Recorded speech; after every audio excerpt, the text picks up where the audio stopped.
Safe and sound at home again, let the waters roar, Jack, safe. On the 26th of July 1815, Napoleon Bonaparte, Emperor of the French, was brought to Plymouth aboard the HMS Bellerophon to await judgment on his fate.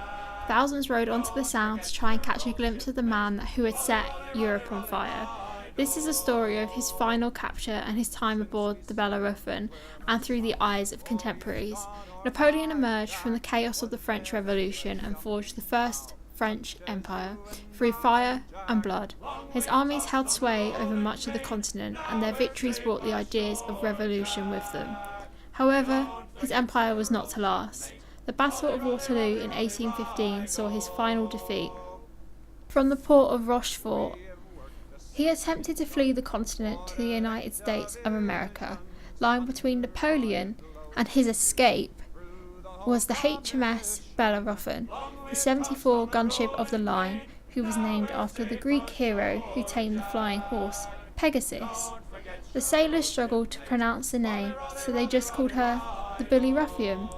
By the time of Napoleon's surrender, she'd already had a long and distinguished career, having fought in major battles against the French, at the glorious 1st of June, the Nile, and even at Trafalgar, where her captain was shot twice by muskets while fighting off boarders with his pistols. Accepting the surrender of Napoleon turned out to be the final honour in a storied career, and the ship became immortalised in folk songs. Her captain at the time, Frederick Maitland, wrote a detailed account of the whole affair, allowing us a fascinating view into the past. Napoleon was taken to Plymouth via Torbay and spent 3 weeks aboard the Billy Ruffian. During this time, she became well acquainted with the ship and its crew and befriended Maitland. There are few people who could have sat at the same table as him for nearly a month, as I did, without feeling a sensation of pity, allied perhaps to regret. There's many a man possessed of so many fascinating qualities and who had held such high station in life should be reduced to the situation in which I saw him. The crew were also well aware that Napoleon was most likely the most famous person they would ever come into contact with, so they obsessively studied his behaviour and his routine. Lieutenant Henry Smith wrote, "We are all so much overjoyed at our good luck that we hardly know if we stand on our heads or our heels." It's no surprise that when reaching Britain, the public reacted in hysteria. Historian David Corderley described it as if a man had landed from the moon. Midshipman George Horne described the scene when the Billy Ruffian arrived in the Plymouth Sound. The Sound was literally covered with boats. The weather was delightful. The ladies looked as gay as butterflies. Bands of music in several of the boats played favourite French airs to attract, if possible, the Emperor's attention.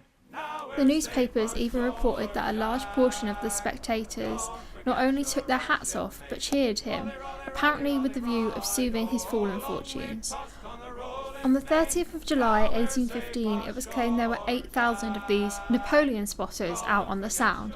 A stonemason who worked at the Plymouth dockyard even drowned trying to catch a glimpse of Napoleon in a boating collision. Napoleon had often been painted in the British caricatures as a monster, a boogeyman, and even some were more relieved and in awe to witness the victory over the national enemy with their own eyes. General George Dyer wrote, I could scarcely believe while looking at Bonaparte that I really saw the man who had caused so much blood to be spilled and so much misery to all Europe, and as he was at that moment a prisoner in a British man of war and an English port. According to Maitland's narrative, Napoleon loved the attention. However, he was not allowed to enjoy it for long, as the British government feared his escape, so the ship was moved further out to sea. Napoleon's time in Plymouth and aboard the Bellerophon came to an end with the arrival of the HMS Northumberland. Bonaparte had been sentenced to exile in St Helena, and the 29-year-old Billy Ruffian was deemed not up to the 5,000-mile voyage. The sailors were sad to see him go. I heard several of them conversing together about him this morning, when one of them observed, "Well, they may abuse that man as much as they please, but if the people of England knew him as well as we do, they would not hurt a hair of his head," in which others agreed. A mere 3 weeks after the humiliating exile of the former emperor, the Billy Ruffian received orders consigning the ship to a similar humiliating fate, being exiled from active duty and being converted into a prison hulk until her final breakup in 1836. The legacy of the Billy Ruffian and Napoleon's stay aboard her in the Sound is still evident today, just under the Citadel walls looking out over the Hoe.